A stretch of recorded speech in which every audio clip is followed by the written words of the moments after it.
Good evening and welcome to Monsters Among Us. I'm your guide, Derek Hayes. Hello everyone. As you've probably already picked up on, tonight's a little different. We are actually dark this week, observing our scheduled mid-season break. Just a little time for us to get caught up and take a little breather before we hit the back half of the season. But we love you guys, and we don't want to leave you high and dry.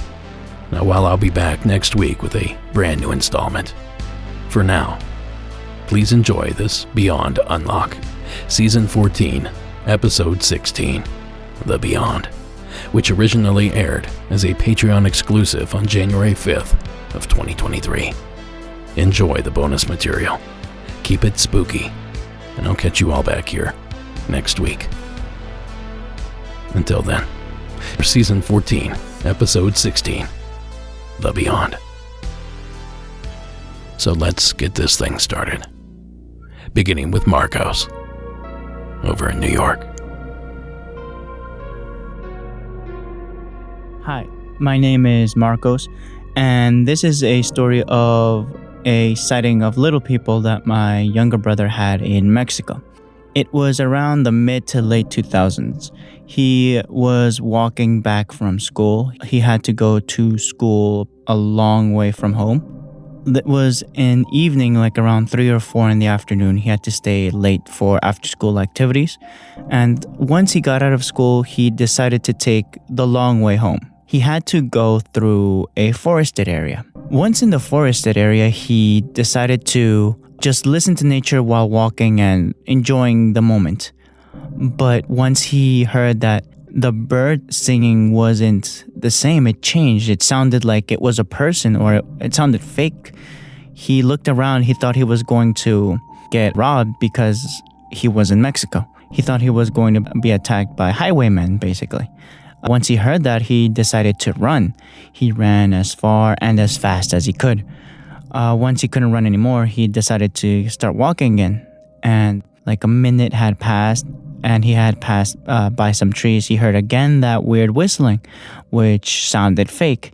He looked up at the tree as he was going by it and saw a little person, or a duende as they call it in Mexico. He described it basically as Dobby from the Harry Potter series. And it was the size of a cereal box, so it was small. And it was wearing a loincloth. And once their eyes met, the duende basically dove into the tree branch and just disappeared. Once he saw that, he once again started running. And again, he ran out of breath, stopped running, and continued walking. He kept watching behind him and saw that he was being followed by that duende.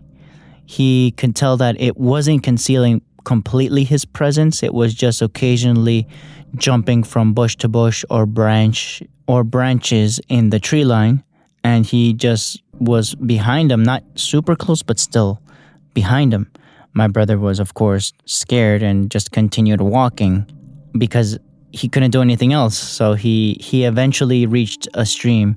He decided to jump across the stream. It wasn't a river or anything. It was a stream because it was a forested with rural area eventually where he reached. The little person, or duende, did not jump the stream. He stayed on the other side of that waterway, but he would still be able to perfectly conceal himself within seemingly impossible bunches of grass or bushes, which my brother could tell were much smaller than the duende. He did not question it. He just kept walking and never went back to that place again. He would take the other ways around to go home or the bus even. But that was my younger brother's experience in Mexico with duendes. Thank you for your time. Have a good one. Thanks, Marcos. Now, for those of you unfamiliar with the concept of duende, I found this information from Paranormal. Very helpful. There are tales of frightening little creatures that enjoy traveling at night, and rarely do you see them during the day. They giggle and play while causing different kinds of mischief on people. These creatures are called duendes. Duendes is a Spanish term for gnomes or goblins. These creatures have a small humanoid figure to them and measure from 7 inches to 3 to 4 feet tall. They are known to be evil tricksters, and they will steal your things and hide them in places where you would never find them. They pull on your pillow or blanket at night and sometimes even scratch or bite you. Now, Paranormal put together a list of 9 spooky duende videos. I think some of them we actually shared on Paranormal Caught on Camera when I was on that program. Now, he did a bang-up job, so I highly recommend clicking on the link in the show notes or the description down below. And give them all a glance. Even if the duende isn't real, what the hell are on those videos? So, duende, little people, forest folk, elves, moon-eyed people, whatever it is you want to call them. It seems most cultures have some legend surrounding them. That's gotta mean something. There's gotta be some truth to it. Well, either way, we thank you, Marcos, for taking the time to share that entry. Welcome back, Patreon listeners, to this extended cut. I trust you all had a brilliant holiday season.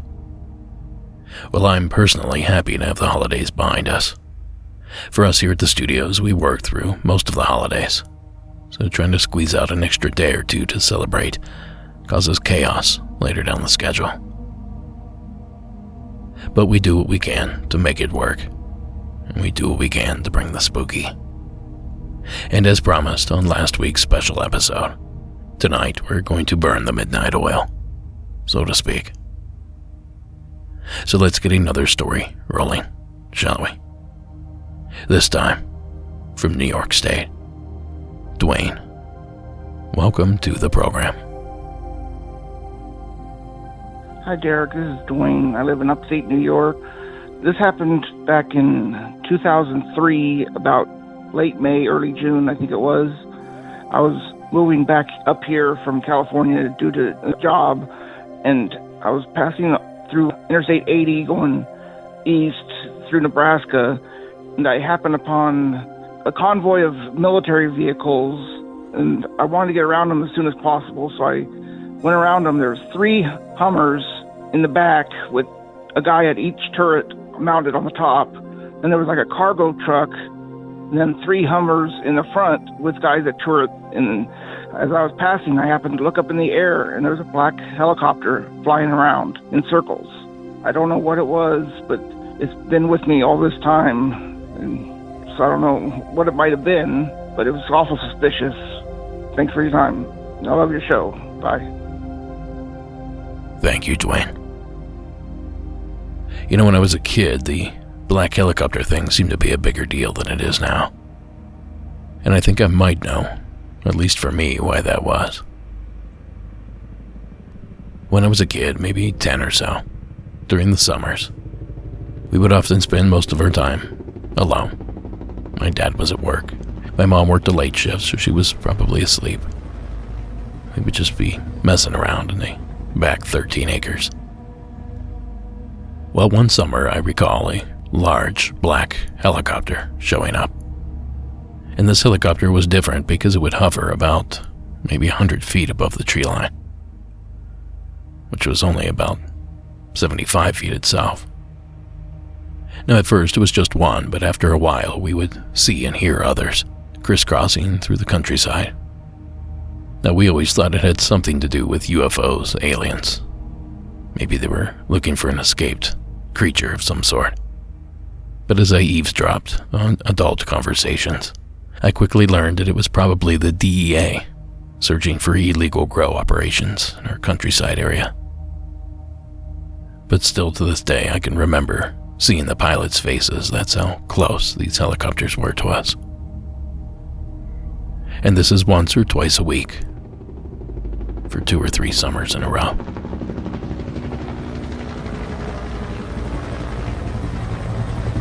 So I don't know if that helps you at all, Dwayne, but there's certainly something going on there.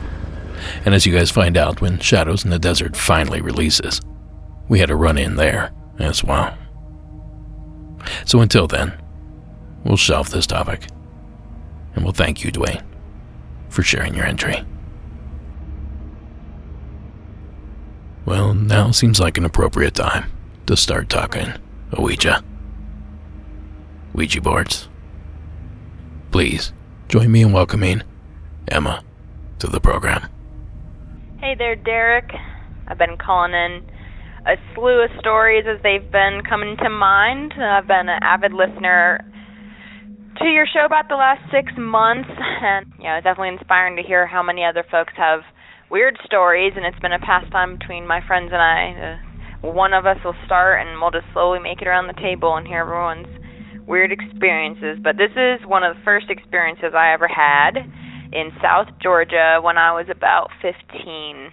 I had a friend who identified as a pagan at the time and had experimented a little bit with witchcraft here and there, and she brought a Ouija board over to my house one night, like I said, as we were teenagers. And at this time, actually, I had some personal things going on where, like, my estranged birth father was trying to contact me, and it was a kind of a complicated situation, and I really didn't know what to do as far as, like, should I interact with this person or develop a relationship, etc. So anyway, when my friend brought out the Ouija board, she didn't know any of this was going on and just invited me to ask it a question. She said I didn't have to ask it out loud, that we would just sit there with our hands, I don't remember what the object is called, but, on the device that moves. And now this is someone I trusted then and I would still trust now to not be messing with my head, basically. So we're sitting there, and in my mind, I just asked, is this a good idea, basically? I don't know why, but I got the sensation that whatever began moving our hands was my grandmother, who has passed over and who actually died around the time my mother, about a year or 2 before my mom was pregnant with me. And so she had met this man.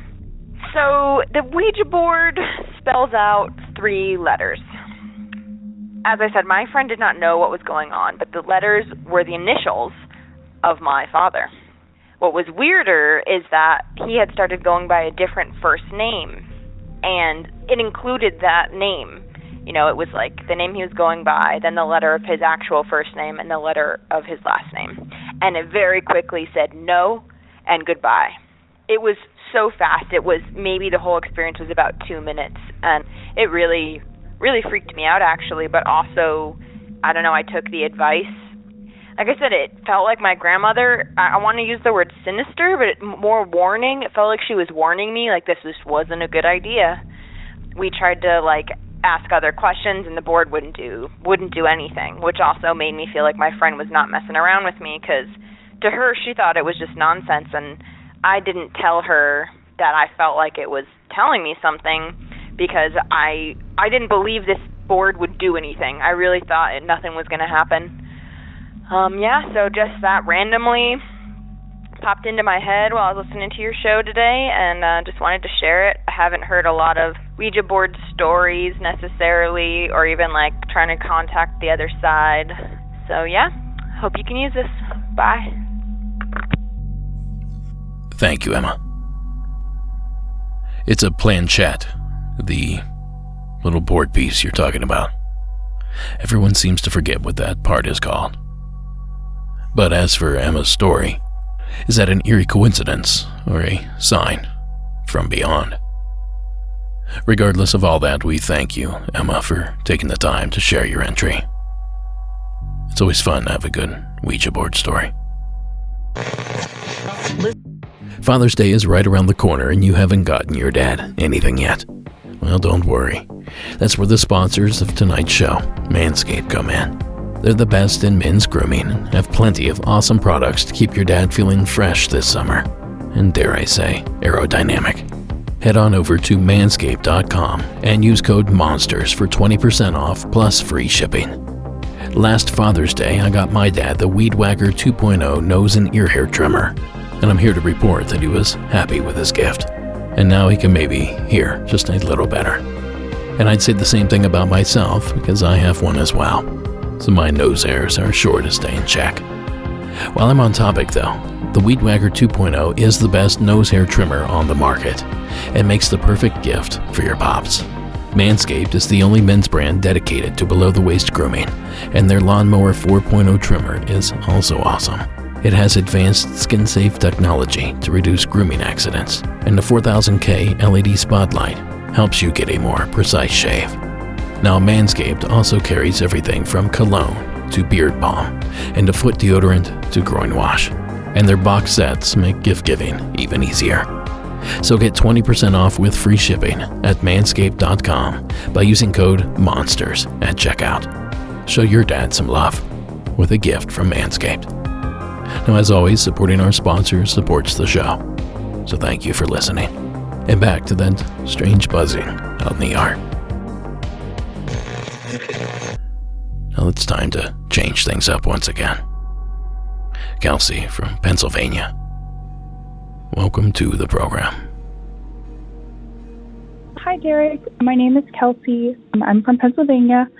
I've been listening to your podcast for a while now. I want to say about 6 months, and I absolutely love it. I was just listening to, I think her name was Veronica, in Season 4, Episode 15, and she talked about how she was in her room at night sleeping, and she heard what she thought was one of her children say, "Mommy," and she went out and there was no one there.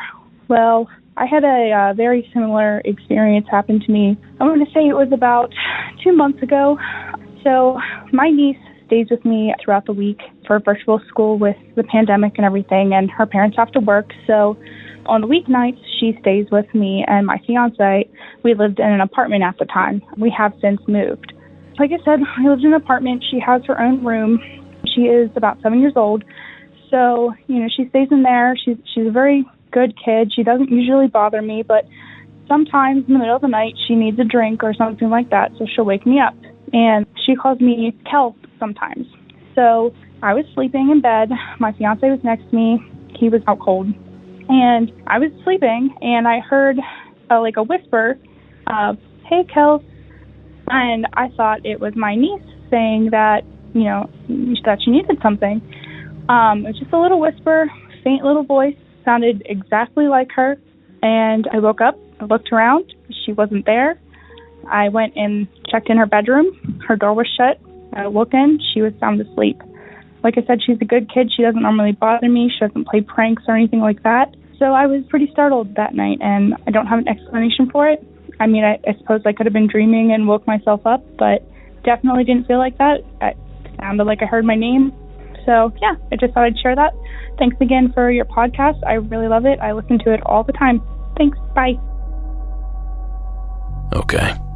So now I look at this one maybe one of two ways. First, it reminds me of exploding head syndrome, the sleep disorder that we've spoken about multiple times before, that creates loud, audible hallucinations in sufferers just as they're about to fall asleep.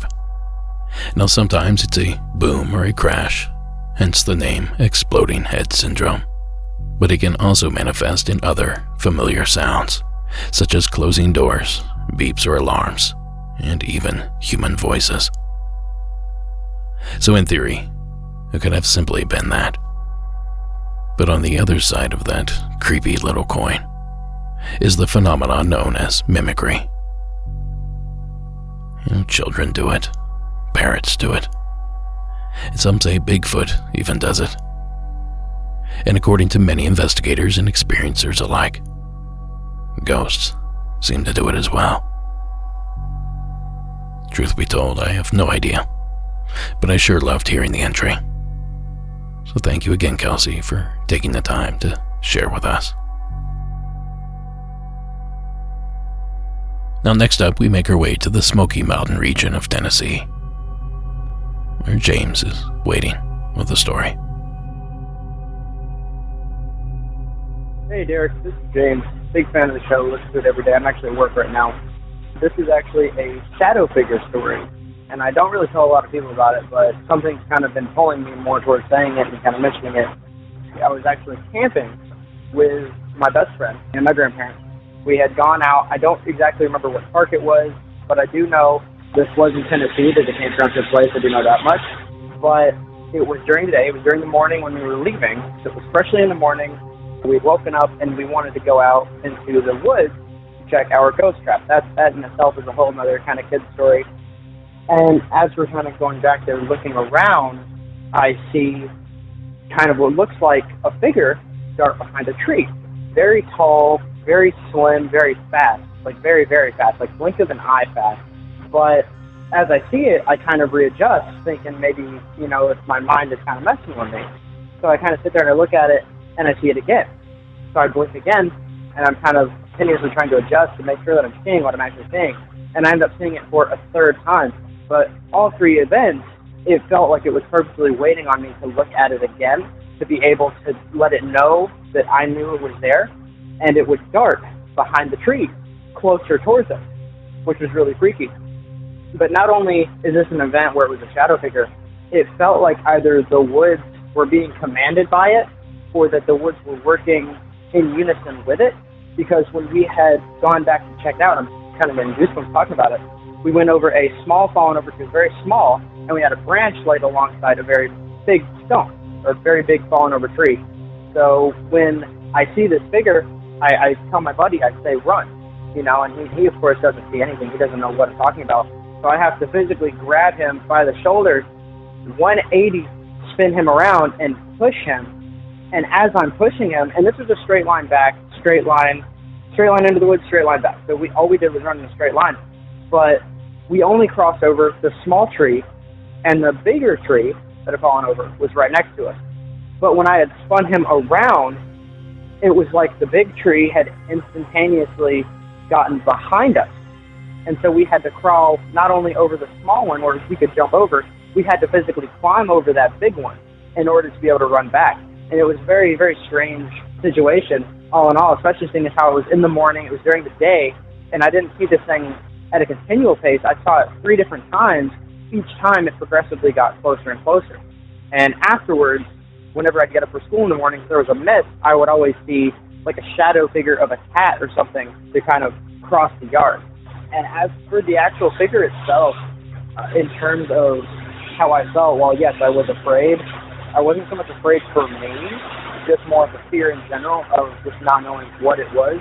But I definitely did get a sense of anger, but not channeled anger from this shadow figure, to be honest, whatever it was, possibly just a shadow figure.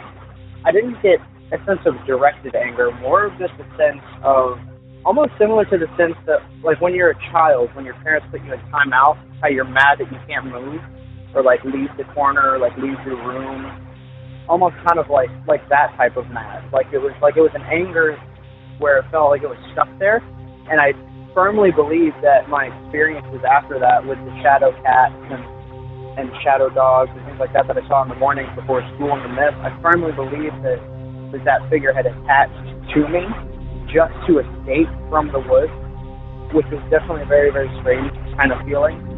And it went away after a while. And super quick, as I've been kind of debating whether to call in about the past couple of days, is I've actually had a very odd feeling coming from my closet during these events. But just something I wanted to share. Anyways, love the show. Can't wait to hear it on the podcast. Thanks. Thank you, James, for sharing that entry. As much as it seems like James is pushing for the Shadow Man to be the villain in this story, there's a number of reasons that I question that theory and do what I typically do and replace that supernatural theory with one of my own. Well, at least in my opinion, it seems like James may be describing the behavior of a more popular creature. The peeking out from behind trees, Well, it's a behavior that's often attributed to Bigfoot or Sasquatch. Oftentimes, you can just see the tips of their heads peeking out as they keep an eye on you, earning them the nickname Tree Peekers. Well, allegedly. Well, that almost sounds like the behavior that James described in his call just now.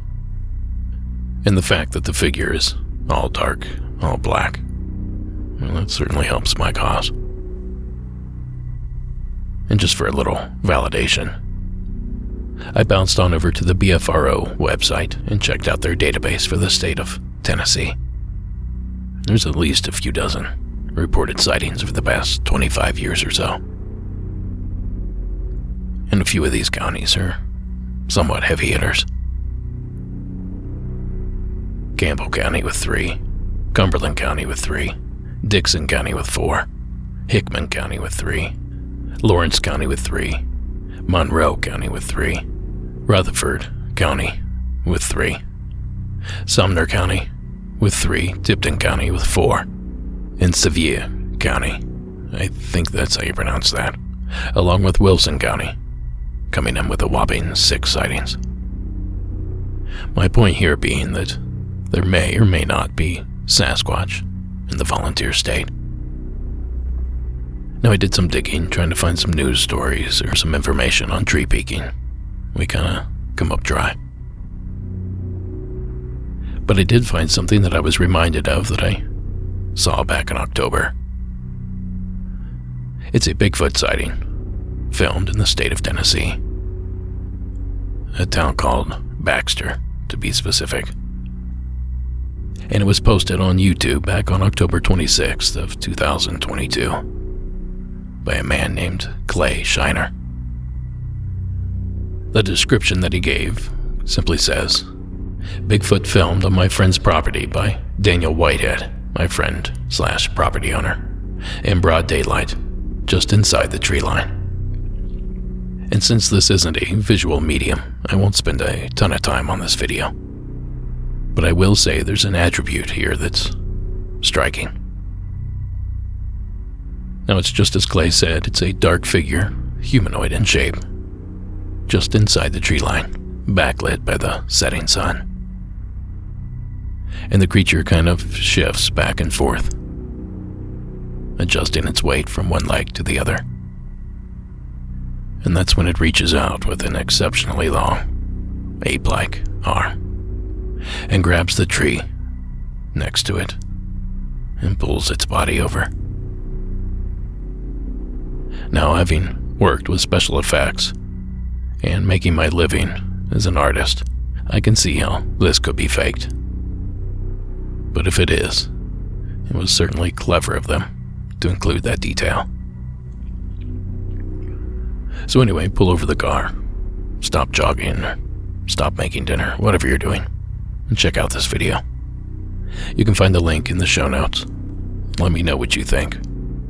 Rocky Top Bigfoot, or as James claims, a Shadow Man. Either way, we love the story, James. Thank you so much for taking the time to share it. Now up next, we visit the state up north, where Cassidy is waiting with a tale. Hi, Derek. My name is Cassidy. I'm from Southwest Michigan, and I had a couple stories to tell you today. Both of them involve my friend. I'll just keep her name anonymous for the story just because. But we both are super into creepy stuff, scary movies, everything like that. And there is a cemetery that I would always drive by going to school and stuff, and it's called Mount Hope Cemetery, and it's located in Middleville, Michigan. It's a pretty small town, and I've always wanted to go there and check it out just because we both enjoy very creepy stuff, so I thought it would be a fun kind of day adventure for us. And the main part of the cemetery when you drive in is mostly new gravestones, and as you go farther up, the cemetery kind of ends on a hill, and the further you walk up the hill, the older. We were just walking around, kind of just strolling, and we keep walking, and up on this hill it's not mowed or upkept or anything like that. It's very like high grass and lots of weeds and thickets and everything like that. And we notice that there's some headstones that are up on the hill that have been broken off, and they're kind of laying there, or they're so old that you can't even read what is on them anymore. And we start walking up the hill, and obviously our legs get all scratched up, and it's kind of a struggle. But once we get to the top of the hill, which you can't really see the top from the bottom of the cemetery, but once we got up to the top, we saw this wooden cross that was cemented into the ground. And I was a little freaked out, and she was kind of freaked out, but she has a little bit more courage than I do. And she went up and just kind of looked at it, and there was some ropes hanging from it. And this looked fairly new. It didn't look like it had been there for a long time at all. I was super freaked out, but she seemed to think that it was just, you know, a cross someone put up on the top of the hill. But I was definitely a little freaked out, especially because most of these headstones are from the early 1800s, and who knows who would have went up that hill. There's no trail to get up there. We kind of just had to crawl up there ourselves, but we thought it was pretty creepy. I didn't see anything. I don't know if she saw anything and just didn't want to tell me because I was scared, but there's definitely a little spooky vibes from there, and I don't really have quite an answer to why there would be a cross on the top of the hill, but I thought it was a kind of weird and spooky story. But really enjoy your podcast. I've been on a road trip for the last month or so, and this is pretty much all I listen to keep me entertained. So keep up the good work. Thank you. Bye. Thank you, Cassidy. I don't know. A cross in a cemetery kind of seems commonplace to me. But I guess I wasn't there, so I don't know what this thing looked like, how it was arranged or decorated. But what say you, dear Patreon listener, Monster Squad member? Is that creepy, or is that something you would expect to see? Regardless of the outcome of that hypothetical survey, we thank you, Cassidy, for sharing your story.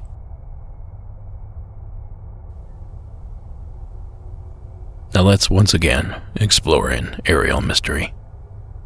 Please join me in welcoming Tess from Pennsylvania to the program. Hello, Derek and listeners. My name's Tess. I'm calling from Pittsburgh, Pennsylvania, and I wanted to share what I think is my first paranormal experience. This happened around probably, I'd say, 2009, 2010. I still lived with my father. I was probably around like 9 or 10. I remember one night we were sitting out on our porch waiting for my mother to come home.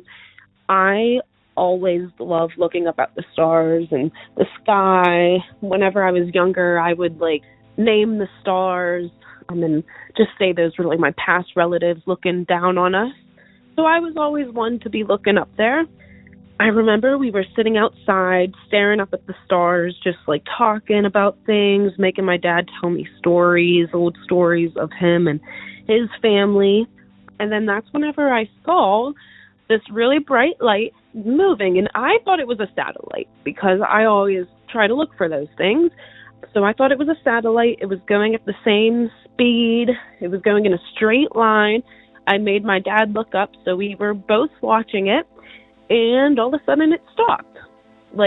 Totally dead stop in the middle of everything.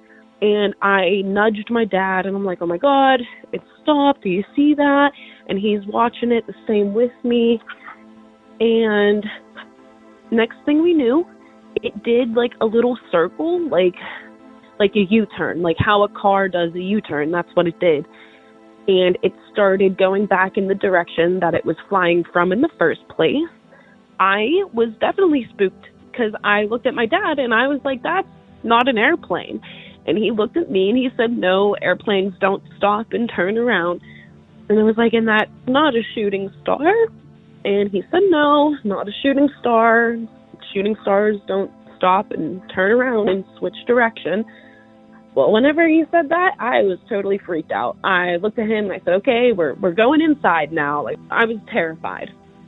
And like I said, this was probably 2010, 2009. Ever since then, I have always brought it up to my father. My father is not the type of guy that is going to bullshit things. He has been a bodybuilder, so like nothing really scares him. But whenever he was spooked because of that, it definitely scared me. And ever since then, I always bring it up to him like, hey, remember that one star that did a U-turn? And ever since then, he agrees with me. And he still remembers it, and I always bring it back up to him just because it was like a little bonding moment over fear. Alrighty, that's the end of my story. I just want to say thank you again for this platform. Thank you for having a place that lets us be able to feel comfortable and share our story without anybody laughing at us. So yeah, thank you. And thank you all the listeners for supporting this show, because I honestly don't know what I would do without it. Alrighty guys, have a great rest of your day. Bye-bye. Thank you, Tess. You know, over the past couple months, I was lucky enough to make it back to Ohio a couple times to visit family and friends. And while I was back, I was talking with my dad, and he was telling me about an experience he keeps having. He's either bringing firewood in or something and closing up for the evening, and he'll look up toward the western sky and see a strange light hovering above. Now, he's described it to me in all sorts of different ways, but what I gather, it's a glowing ball of white light with a green light on the top and a red light on the bottom. And it'll hover in place, then move several inches along the horizon, and then disappear.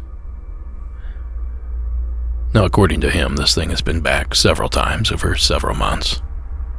And unfortunately, it was not around while I was there.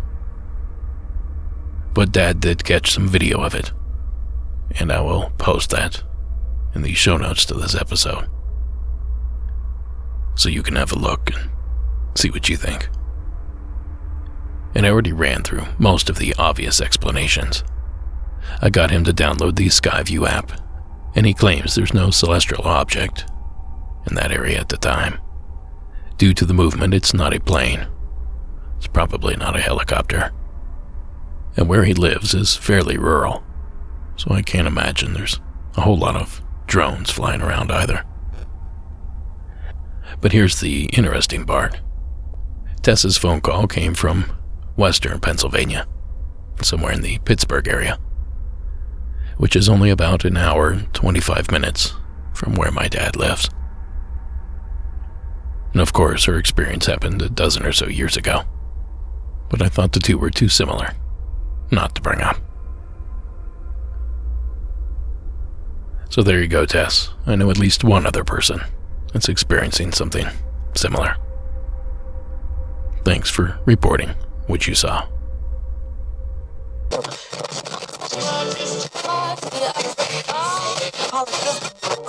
To license it. Well, folks, that brings us to tonight's final entry. And this one takes us to my state of California. M, welcome to the show. Hi, I have recently started listening to your show because I have a friend who absolutely adores it. He's been listening for years, so listening to all of your stories that were on here, I thought that I would submit my own. I am M, and I live in California. It's not necessarily a local cryptid story, but it's a ghost story that's probably my most intimate experience with ghosts. This is about maybe pretty soon after the pandemic started, and I was doing online schooling. So sometimes I just like not falling asleep in my bed. Sometimes I find like finding different spots in our house to sleep brings me, like the variation helps bring me a lot more comfort to when I sleep. So we have a sunroom that's connected to our main living room by a sliding door. So that night, after watching a movie or so with my parents, I fell asleep in the sunroom. And usually I write down whatever dreams I have and I write it off pretty easily. But this time I remember distinctly in my dream, I woke up in the position I fell asleep in, and I was in the sunroom on the couch. And the spot on the couch was facing one of the doors that leads out to our backyard. And when I woke in my dream, it was very distinctly dark, and I looked out to that door, and there was about 8 shadowy figures with kind of like red eyes staring me through the door. And I remember distinctly thinking that these are dead people. So I get up and I start walking towards the door. And as I get closer, it's very, very hard to breathe. And there's kind of like a black film that's coming closer and closer around my vision. And in front of the door, there is a kind of like tub, like you would maybe store like things in your garage in. And as I'm walking closer, I recognize these as belonging to these people. And for some reason, I initially know that these people had died on a train accident. So I get closer and closer, and I'm trying to open this to give it to them, and then I wake up. And I usually don't wake up from nightmares or any like killer dreams like viscerally, but I remember just waking up and gasping and almost going into a panic attack. So I run to the house. It's about 5:30 in the morning. Tell my mom, because she's usually awake early, and play video games for the rest of the day until I have to go to school. So I messaged one of my friends who's also very spiritual. Our family's very spiritual. So I told my mom, and she was like, oh yeah. But I messaged one of my friends, and I was like, hey, you have experience with seeing dead people every once in a while, so do you mind helping me look at this train accident? And we researched this train accident, and there was a train accident a while ago that actually happened locally, I believe. And the article had 8 people, and in my dream, or whatever it was, all the people were different sizes. So there was like some children, like figures, and some adults. And the article had entailed each of the 8 victims, and it matched about the description in terms of height. Like there were children, there was elderly people, there was adults.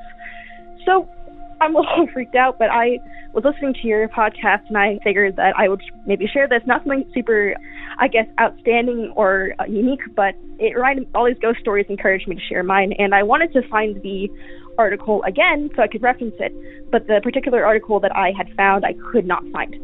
So the closest that I found was the Amtrak accident that happened a while ago. So that is my story, and thank you for listening to this and possibly sharing this. I'm very much looking forward to listening to more episodes with my friend as he keeps encouraging me to listen to more. So thank you. Have a good day. Thank you for all your work you do. Bye. Thank you, Em. I pride myself in trying to find some sort of correlation with pretty much any story that comes through their gates. And Em's was pretty easy. She spoke about a train accident, a crash, where people lost their lives and perhaps came back for one reason or another. Well, that instantly reminded me of a tragedy that took place in the late 1800s, all the way on the East Coast, in the state of North Carolina, in a town called Statesville, in a bridge named Bostain's Bridge. Around 2:30 in the morning on the 27th, the Richmond and Danville number 9 left Statesville pulling 6 cars, including a first-class coach, a second-class coach, a Pullman sleeper, and the private rail car of the Richmond and Danville superintendent. They were about a half hour late, and engineer William West was pushing to make up time. Fewer than 5 minutes later, the train plunged off Bostain's Bridge.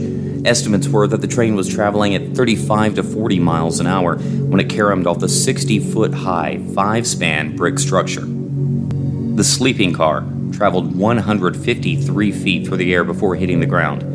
The 30 survivors were cared for at the Boston family home place nearby or taken to Statesville to recover in private homes.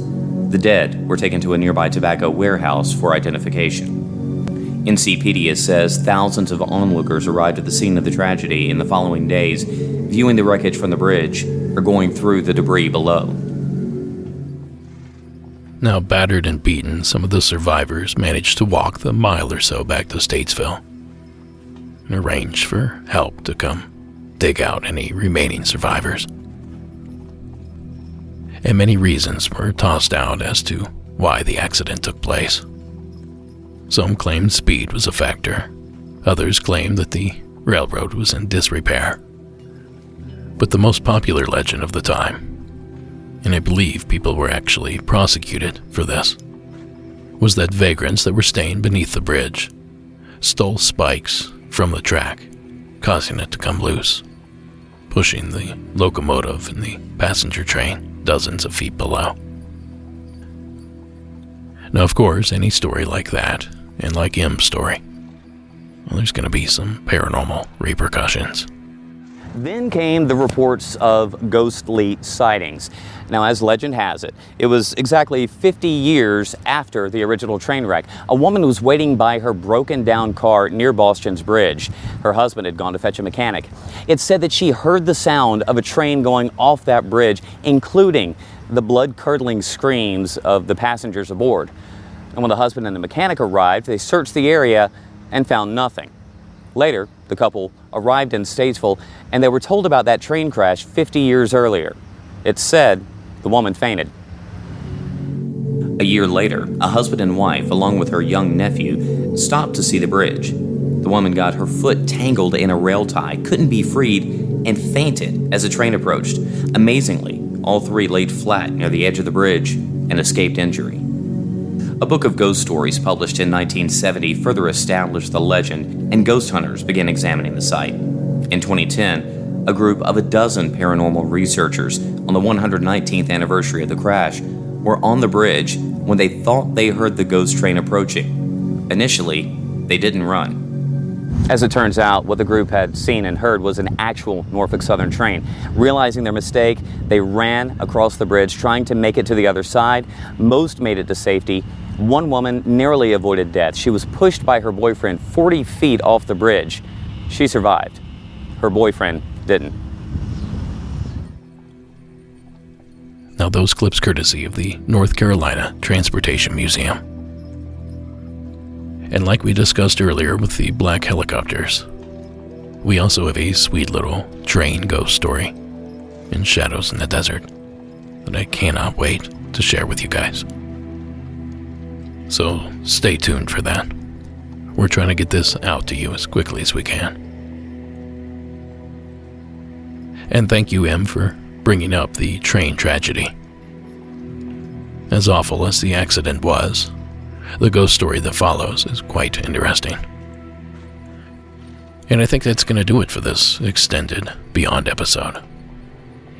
I certainly hope you guys got your money's worth. And I want to thank you all for not only taking the time to join us this evening, but for finding it in your hearts to contribute to this little podcast. Without your help and support, who knows where we'd be.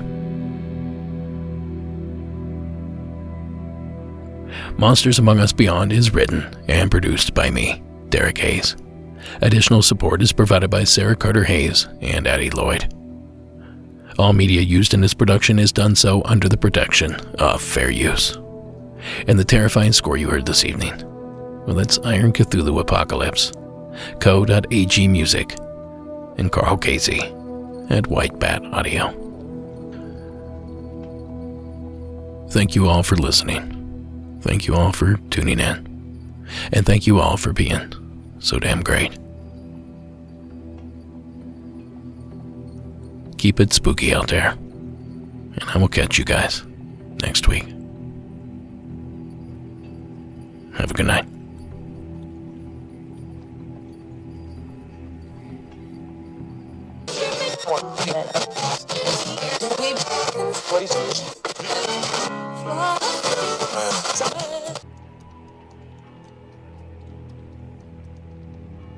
What are you still doing here? It's over. Show's done. Go home. It's over. Okay, fine. One more story. And I saved a strange one here for last. From the state of Idaho, please welcome Nathan to the program. Hey Derek, this is Nathan from Idaho. I just had a pretty short story I wanted to share from Maryland on Andrews Air Force Base. So, I don't know if it's exactly paranormal, but I was about maybe 12, 13, and I went over to a friend's house. And I was playing video games with him. We came outside, and we saw this red balloon just floating up. We didn't think much of it, but me my neighbor, whose name is James, and my neighbor's father, I forget his name, but we'll just call him Charlie. Charlie told me that he saw the balloon, but it was square. Now, I remember a red balloon. I do not remember the shape. It was super fuzzy, which is weird because I very clearly remember it, unless my mind just poof out of it. And it never seemed to go up into the atmosphere and pop. It was just a red blob. I can't remember the exact shape. I knew it was red, and that's it. He confronted me with this, even though I'm 13, he's like, I can't remember his age, but he's way older than me because he's a parent of the guy I hang out with. And he told me, you know, that balloon, do you remember what shape it was? And I'm like, I don't. That's really weird. And he's like, so I remember it was a square, but it got a little fuzzy. That's just, I don't know. It's kind of odd. I'm a Patreon listener, so you can use this for a Patreon episode. Yeah, it's just weird. I haven't experienced many weird things, but that's one of the weirder kind of things. I think maybe the government was testing something. I mean, Joint Base Andrews would be probably key location where it would be tested. I don't know if it's paranormal. I also saw a black helicopter over DC, but I mean, helicopters can be black. I don't know exactly what that classifies as. But yeah, that's my story. I love your show. Keep doing what you're doing. Hope you can use this for Patreon. Bye. Thank you, Nathan. Well, there you go. It's certainly a strange one. But I imagine a balloon can be pretty much any shape. Why not square?